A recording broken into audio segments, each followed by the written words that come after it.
అంటే ఎక్స్పెక్టేషన్ అంటే ఎవ్రీ పొంగల్ నాకు ఒక ఒక ఒక జాయ్ఫుల్ రైడ్లా ఉంటుంది. ఏదో నేను మా ఊరు వచ్చినట్టు, మా సొంత ఊరు వెళ్ళినట్టు ఆడియన్స్ మధ్యలోకి వస్తుంటే అంత కనెక్ట్ ఫీల్ అవుతాను నేను, ఎందుకంటే వాళ్ళు అంత అద్భుతంగా ఆదరిస్తున్నారు. అండ్ ఈసారి కూడా నా ఎయిమ్ ఎప్పుడు ఒకటే, హౌ మచ్ ఎంటర్టైన్మెంట్ నేను ప్రేక్షకులకు ఇవ్వగలను. ఆ సినిమా 2 గంటల 25 నుంచి 2 గంటల 40 నిమిషాల సినిమా ఉంటే దాన్ని ఎంతవరకు వాళ్ళని నేను ఎంటర్టైన్ చేయగలనే ఒక కాన్సెప్ట్తోనే ముందుకెళ్తాను.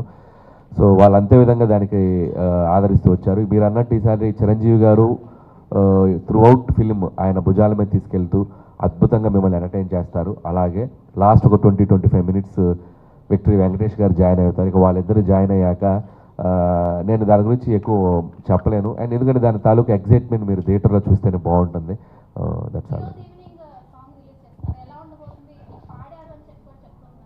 లేదండి, అంటే వాళ్ళు పాడలేదు సాంగ్, ఇద్దరు సింగర్స్ పాడారు. అండ్ అది ఈవినింగ్ రివీల్ అవుతుంది. సో చాలా ఫెస్టివల్ వైబ్లో ఉంటుంది.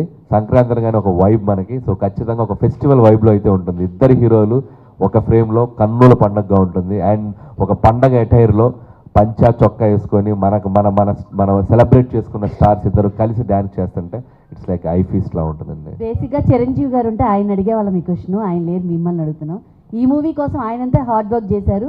అండ్ బాడీ చూస్తే కనుక ఒక యూత్ ఎలా అయితే ఉంటారో అలా మెయింటైన్ చేసుకుంటూ వచ్చారు. సో దానికోసం జిమ్ కావచ్చు, వర్కౌట్స్ కావచ్చు, సో ఫిజిక్ మెయింటైన్ చేయడానికి కావచ్చు, ఈ మూవీకి సంబంధించి చిరంజీవి గారు ఎలాంటి హార్డ్ వర్క్ చేశారు? నేను మొన్న ఆల్రెడీ మేము పెట్టిన ఫస్ట్ ప్రెస్ మీట్లో అదే చెప్పాను నేను. And so much hard work అండి. అండ్ మార్నింగ్ 4కి లేచి జిమ్ చేయటం, ఆయన ఫుడ్ హ్యాబిట్స్ చాలా లిమిటెడ్ ఫుడ్ తీసుకోవటం, అండ్ ఇట్స్ వెరీ టఫ్. ఆయన ఈ సినిమా కోసం ఆడియన్స్కి నేను కరెక్ట్గా కనపడాలి, నా ఫిట్నెస్ కరెక్ట్గా తెలియాలి వాళ్ళకి అని చెప్పి చాలా కేర్ తీసుకున్నారు. ఆ కేర్ తీసుకోవటం ఈరోజు ఆయన సినిమాలో రిఫ్లెక్ట్ అవుతుంది, ఆయన కష్టం రిఫ్లెక్ట్ అవుతుంది. డెఫినెట్గా ఆడియన్స్ కూడా చూసిన వాళ్ళందరూ ఆయన చాలా బాగున్నారు, చాలా బాగున్నారు, దిష్టి తగిలేంత బాగున్నారంటే రోజు నేను అదే చెప్పాను సార్, దిష్టి తీయించుకోండి సార్, అందరు మీరు చాలా బాగున్నారు, చాలా యూత్ఫుల్గా ఉన్నారు, చాలా యూత్ఫుల్గా ఉన్నారని ఆయన చెప్తున్నారంటే ఆయన నవ్వుతూ.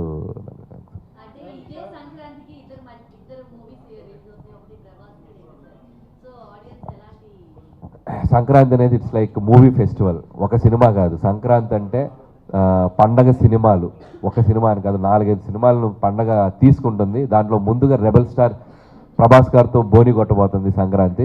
You're all waiting for Raja Saab.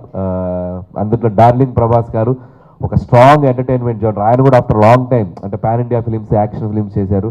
So first time ఆయన కూడా ఒక ఎంటర్టైన్మెంట్ లుంగి కట్టుకొని సరదాగా చలాకీగా తిరుగుతుంటే నాకు చాలా ఎక్సైటింగ్గా ఉంది. And definitely you're all exciting for Raja సాబ్.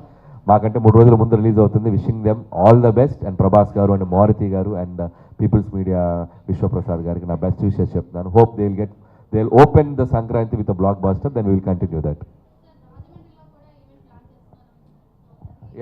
అది అఫీషియల్గా అనౌన్స్ చేస్తామమ్మా. ట్రైలర్ లాంచ్ ఈవెంట్ అనుకుంటున్నాం. అది టైమింగ్ ఏంటి, ప్లేస్ ఏంటి అనేది మీకు ఈరోజు ఈవినింగ్ రేపు మార్నింగ్ అప్డేట్ ఇస్తారు.